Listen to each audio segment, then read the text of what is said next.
शादी का असली गहना। माँ तुम क्यों चिंता करती हो, समय आने पर सब कुछ हो जाएगा। और हाँ, इतना कंजूस मत बनो। इतने गहने क्यों ले रही हो, मुझे नहीं पसंद है। मैं उन गहनों को अपने पूरे शरीर पर लादकर और चोर के डर से घूमना, मुझे यह सब नहीं पसंद है। तुम्हारा जमाना गया अब।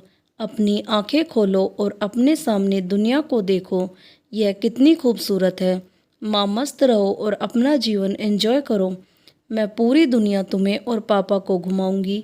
सारी खुशियाँ आपके चरणों में लाकर रखूंगी। इसके बाद ही मैं शादी करूंगी। मैं एक बेटी हूँ तो क्या हुआ, मेरी भी जिम्मेदारियाँ हैं। अब मुझे सिर्फ अपने करियर पर ध्यान देने दीजिए, चिंता मत कीजिए। समय आने पर सब कुछ हो जाएगा। नव्या बेटी अपनी माँ की माँ बनकर अपनी माँ को समझा रही थी, लेकिन चेतन शांत था क्योंकि वह जानते थे कि नव्या खुद लाखों का गहना है।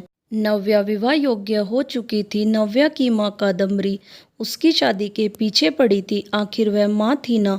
आसपास के रिश्तेदार थे ही जोर देने के लिए, लेकिन नव्या अपने पैरों पर खड़ा होना चाहती थी। इसलिए वह शादी के बारे में नहीं सोच रही थी। इसलिए इस फालतू की चर्चा में उसे कोई दिलचस्पी नहीं थी। कादम्बरी सिर्फ एक वाक्य कहती थी, पढ़ाई करना तो तुम शादी के बाद भी सीख सकती हो ना। हमारी चिंता करना कम करो। नव्या अपने फैसले पर अड़ी हुई थी और कादम्बरी हमेशा चिंतित रहती थी। आसपास की लड़कियां शादी करके गृहस्थी संभाल रही थी। 8 दिन पहले नव्या की सहेली की शादी हुई। वह धूमधाम से हुई शादी में उसके शरीर पर 1 किलो सोना पहनाया गया होगा। उसे हर रस्म में एक गहना उसकी माँ अपनी बेटी के शरीर पर चढ़ा रही थी। दिखावा बहुत था शादी में, हमारी तो कोई भी तैयारी नहीं नव्या की शादी के लिए।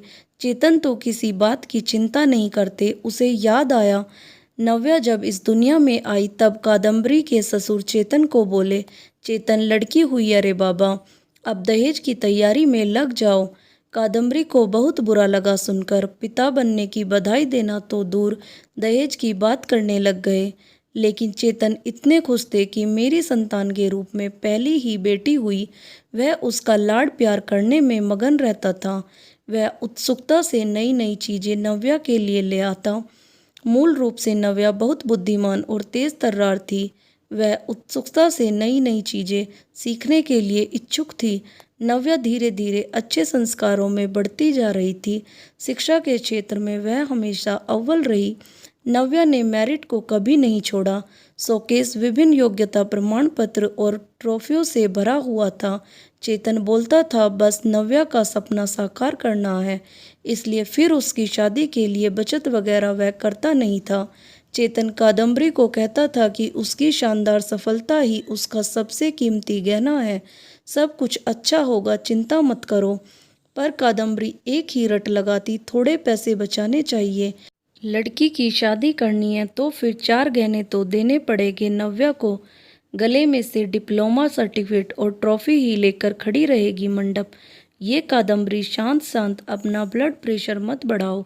मैं हूं ना, फिर शांत हो जाओ। चेतन कादम्बरी को समझा रहा था। चेतन की शांत धुन सुनकर कादम्बरी की अंदर की माँ जाग जाती थी। गुस्से में वह चेतन को बुरा भला बोल देती थी। चेतन तब भी शांत से सब कुछ सुनता था। कादम्बरी बोली, अब मुझे ही कुछ करना होगा। नव्या के पापा तो कुछ नहीं करेंगे। कल उम्र ज़्यादा बढ़ गई तो शादी के बाजार में कोई शिक्षा को नहीं पूछेगा। रहा सवाल गहनों का, एक भी छोटा बड़ा गहना बनाकर नहीं रखा। सोना सस्ता हो जाने पर बहुत बार बोलती थी बनाकर रखो, लेकिन इसके पिता ने तो मेरी एक ना सुनी। सेविंग भी नहीं है। हमेशा उसकी शिक्षा पर खर्च करते थे। क्या बोलते थे, हमेशा शिक्षा एक अनमोल गहना है और इसकी कीमत बाजार में बढ़ती रहेगी, कभी सस्ता नहीं होगा। और रहा सवाल सोने के गहनों का, तो वो जब शादी होगी तब देखेंगे। चेतन का यह जवाब तय था। अंत में कादम्बरी ने उसे अपने गहने देने का फैसला किया। मेरे पिता ने कन्यादान में मुझे दिए थे। टोकरी जितना भरा तो नहीं, लेकिन कटोरी भर जरूर दिया है। मैं अब कहाँ पहनने वाली हूँ वह गहने। ये चिंता जो उसने खुद को समझाकर दूर की। जैसे जैसे दिन बीतते गए नव्या ने अपने स्मार्टनेस से पोस्ट ग्रेजुएशन पूरा किया। उसने पीएचडी करने का इरादा किया और उतने में सोने पर सुहागा अचानक उसे माइक्रोसॉफ्ट द्वारा सेलेक्ट कर लिया गया, जो पिछले साल के प्लेसमेंट के लिए आया।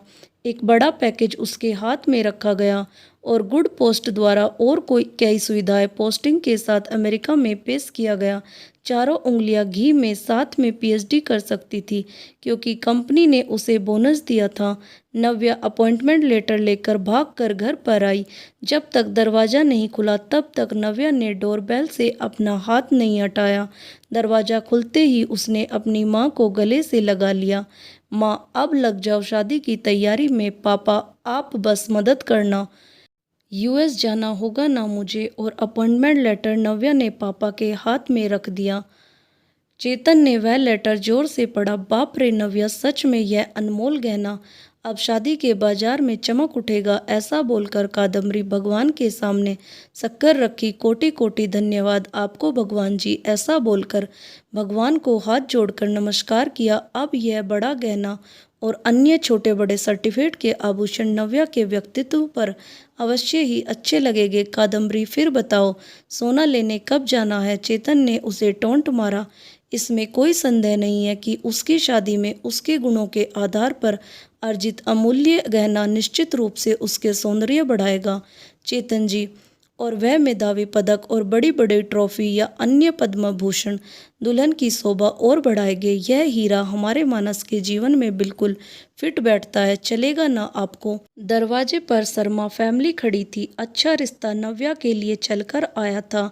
उनका मानस भी एक अनमोल रत्न था, सुंदर, सफल, प्रसिद्ध। अगर एक असली मोती को अपनी असली गुणवत्ता और तेज बनाए रखना है तो संदूक में बंद रहकर समुद्र के तल में चुप रहकर रहना पड़ता है, तभी मोती की कीमत बढ़ती है। आया क्या समझ में चेतन जी? शर्मा जी ने चेतन की तरफ देखकर मानस की तरफ देखा। कादम्बरी अंदर खुद को चिकोटी काट रही थी और सोच रही थी कि आखिर कौन से गहने का तराजू भारी है। आखिर शिक्षा एक अनमोल गहना है। उसे चोर से डर नहीं लगता और उसे पहनना और तिजोरी में बंद करने की आवश्यकता नहीं है। आपको मेरी कहानी कैसी लगी मुझे कमेंट्स करके ज़रूर बताएं। धन्यवाद।